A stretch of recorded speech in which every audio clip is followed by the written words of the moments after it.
नमस्कार मित्रांनो, महिलांना आर्थिकदृष्ट्या सक्षम करण्यासाठी महाराष्ट्र शासनाने मोफत पीठ गिरणी योजना सुरू केलेली आहे. या योजनेअंतर्गत महिलांना मोफत पिठाची गिरणी मिळते. यातून त्यांना स्वतःचा व्यवसाय सुरू करता येतो.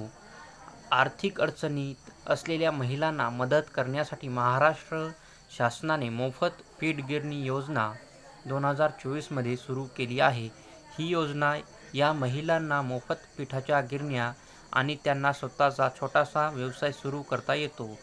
तर महाराष्ट्र शासनाने अनुसूचित जाती आणि जमातीतील महिलांना पिठाची गिरणी खरेदी करण्यासाठी अनुदान देत आहे. या योजनेमुळे महिलांना स्वतःचा व्यवसाय सुरू करण्यास मदत मिळते. या योजनेमुळे कमी भांडवल गुंतवावे लागते. पिठाची गिरणी हा असा व्यवसाय आहे ज्यामध्ये कमी गुंतवणुकीचा चांगला नफा मिळतो. ग्रामीण भागात दररोज धान्य दळण्याची गरज असते, त्यामुळे हा व्यवसाय वर्षभर चालू राहतो. तर या योजनेअंतर्गत महिलांना गिरणी खरेदीसाठी 90% सरकारी अनुदान दिले जाते. म्हणजेच महिलांना फक्त 10% रक्कम भरावी लागते.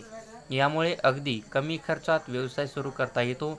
विशेषतः आदिवासी आणि मागासवर्गीय महिलांना ही योजना फायदेशीर आहे. मोफत पिठाची गिरणी योजनेचे उद्दिष्ट काय आहे ते बघू.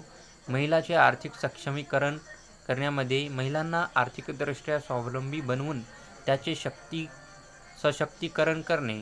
ग्रामीण अर्थव्यवस्थेला चालना देणे. यामध्ये ग्रामीण भागातील लघु उद्योगांना प्रोत्साहन देऊन स्थानिक अर्थव्यवस्था मजबूत बनवणे. रोजगार निर्मिती. यामध्ये महिलांना रोजगाराच्या संधी निर्माण करते. सामाजिक समता. यामध्ये अनुसूचित जाती आणि जमातीतील महिलांच्या आर्थिक विकासाला चालना देऊन सामाजिक समानता आणणे होय. कौटुंबिक उत्पन्न वाढवणे.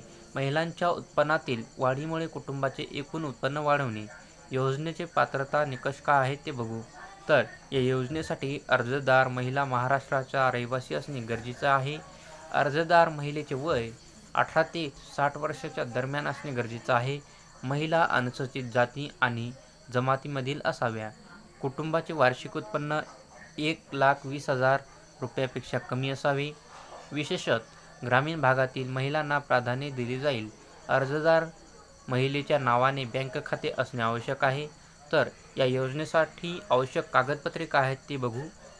अर्जदार महिलेचे आधार कार्डची प्रत म्हणजे झेरॉक्स, अनुसूचित जाती किंवा जमातीचे प्रमाणपत्र, कुटुंबाच्या वार्षिक उत्पन्नाचा दाखला, कुटुंबाचे रेशन कार्डची प्रत, महाराष्ट्राचे रहिवासी असल्याचे प्रमाणपत्र, बँक खात्याचा तपशील, पासबुक किंवा बँक स्टेटमेंटची प्रत, अर्जदार महिलेचे अलीकडील फोटो म्हणजेच नवीन फोटो, दारिद्र्य रेषेखालील प्रमाणपत्र असल्यास BPL कार्डची प्रत असेल तरी चालेल आणि कोटेशन.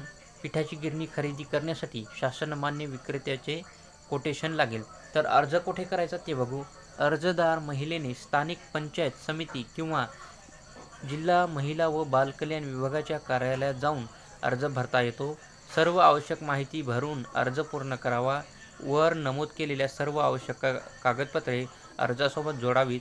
पूर्ण भरलेला अर्ज आणि आवश्यक कागदपत्रासह संबंधित कार्यालयात सादर करावा.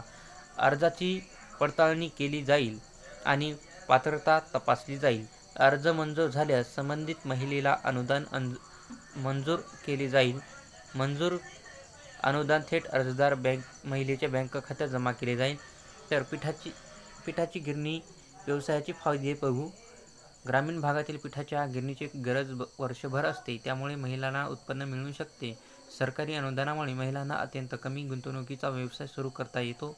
पिठाची गिरणी चालविण्यासाठी विशेष तांत्रिक ज्ञानाची आवश्यकता नाही. दररोज धान्य दळण्याची स्थानिक गरज असल्याने व्यवसायाला मागणी येते. यांना मिळणार लाभ. हिंगोली येथील जिल्हा परिषदेच्या महिला व बालकल्याण विभागाच्या वतीने 2024 आणि 25 या वार्षिक जिल्हा पसे व विशेष घटक योजनेतून 106 लाभार्थ्यांना पिठाच्या गिरणीचे वाटप करण्यात आले. पिठाच्या गिरणीमुळे लाभार्थी आत्मनिर्भर बनले. तर ही माहिती तुम्हाला चांगली वाटली असेल तर आमच्या चॅनलला सबस्क्राईब करा. धन्यवाद.